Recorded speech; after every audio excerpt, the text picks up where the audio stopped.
What happened? We just lowered interest rates and still everything's falling apart. More QE, I would be surprised if they didn't already start that like overnight. Helicopter money, well, it's helicopter currency. This is not money. I'm trying to, since I was writing my book back in 2005, I started realizing the difference between currency and money. And everybody needs to start defining the difference. The stuff in your pocket is not money. It's never been money, and it'll never be money.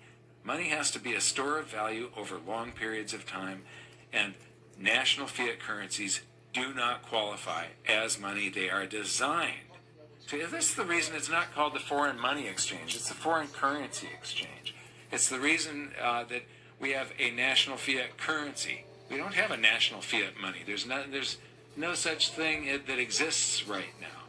So companies being nationalized, this is going to happen with big bailouts. There was a semi-nationalization of General Motors during the 2008 financial crisis. The Federal Reserve owned a very large percentage of General Motors.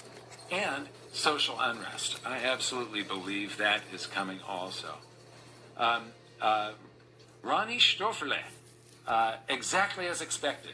He's from Incrementum. I did some videos with him on his chart book that they come out with a couple times a year.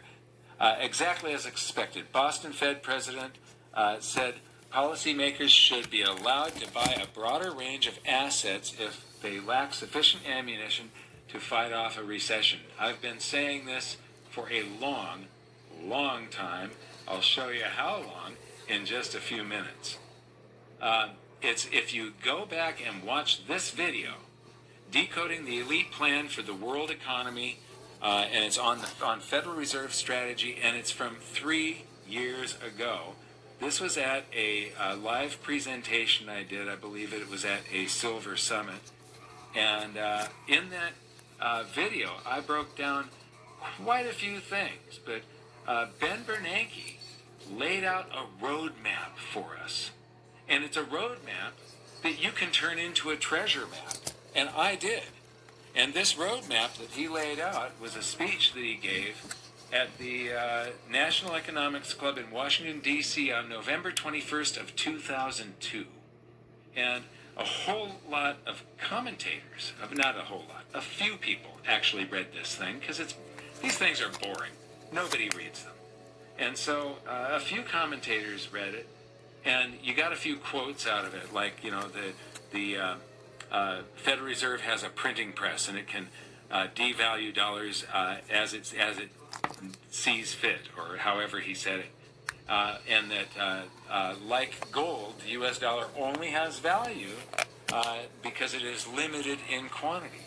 Well, from this one paper, I developed my investment strategy, which has lasted now 18 years.